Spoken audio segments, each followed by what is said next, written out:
You know, the Tigers went into the 2025 AFL trade period with the fans kind of thinking they weren't going to do much, and if not, they weren't going to do anything at all. And even though that might be somewhat true, like the Tigers didn't exactly do a whole lot, they still did a couple more things than what I think most of us thought they were going to do. For example, the Tigers were, I guess, unfortunately not able to sign Tyler Young. And I say unfortunately because Tiger Young was... Did I say Tiger Young? Bro, I gotta be tripping balls. Tiger Young.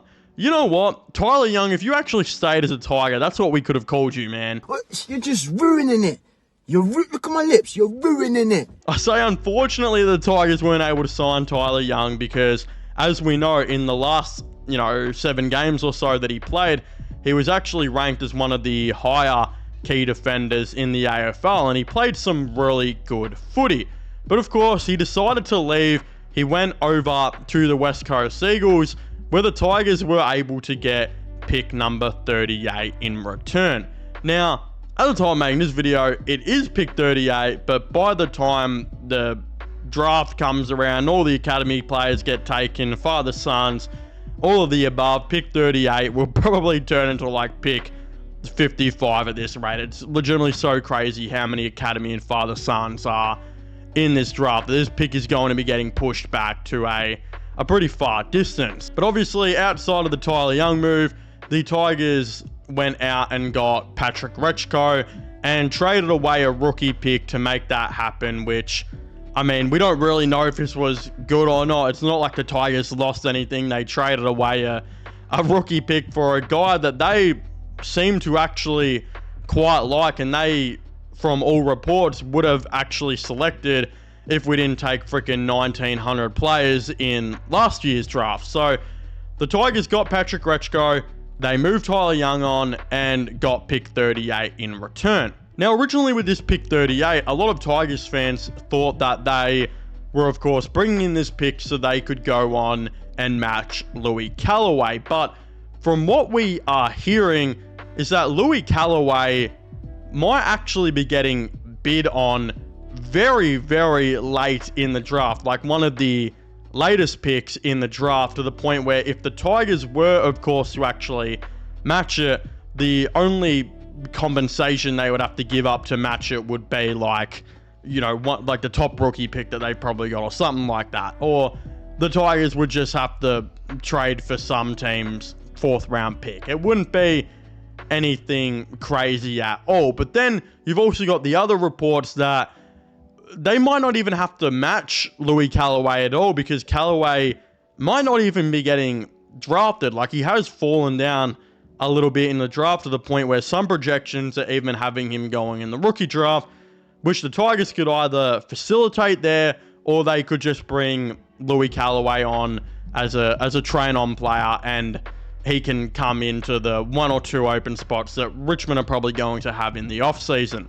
So this kind of leaves pick 38 up to the imagination of, well, what could Richmond do with it? Because the Tigers now have another draft pick, which we legitimately didn't think they were going to have. And I have a feeling I know what the direction of this pick is going to go. I generally think that the Tigers may just use this pick on selecting the best available that they believe, aka the draft steal. You're definitely not going to see the Tigers take a needs player, I don't believe, with this selection. And I think it could be a very similar situation to last year, where the Tigers, of course, went on to select a Jasper Olga, who really fell down in the draft. Of course, Jasper Olga was projected, I believe, to be like top 35, and the Tigers were able to get him, I think it was like pick 54 or something like that, pick 53 maybe.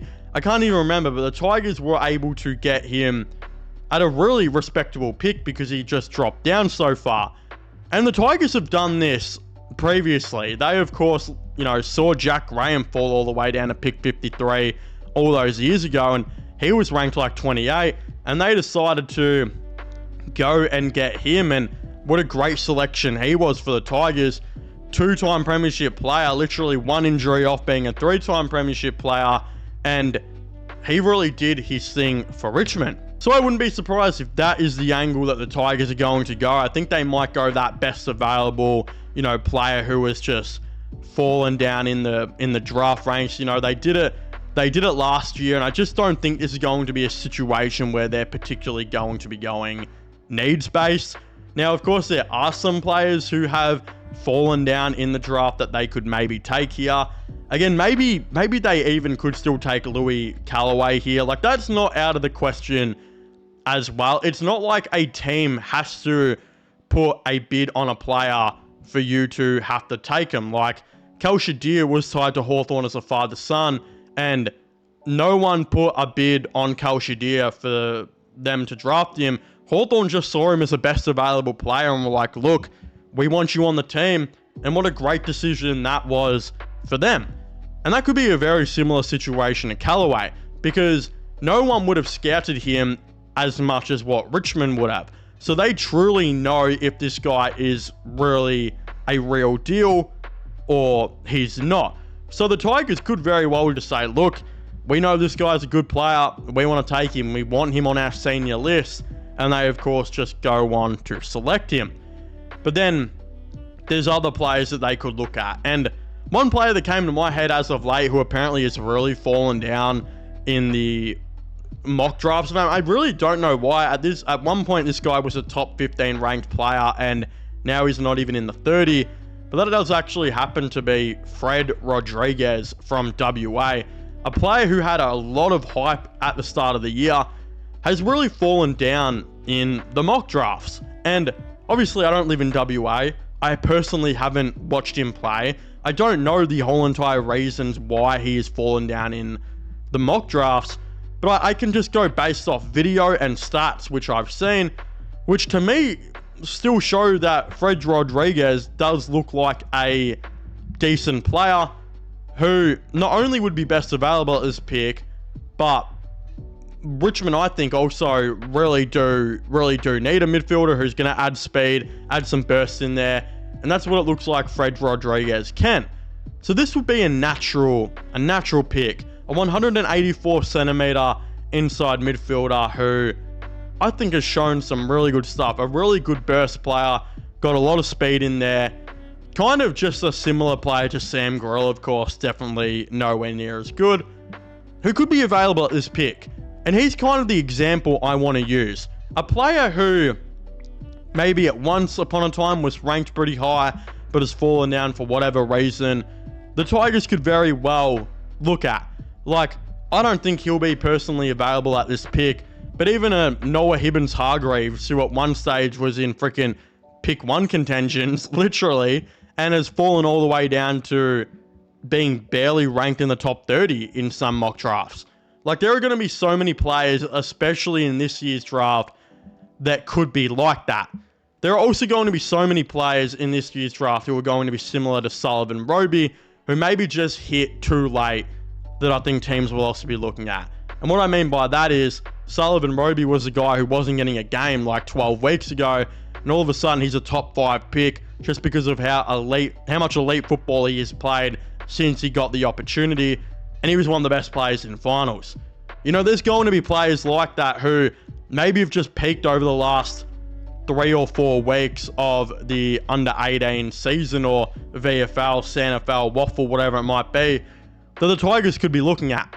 So there's a lot of really interesting things here, and those are some names I'd look at.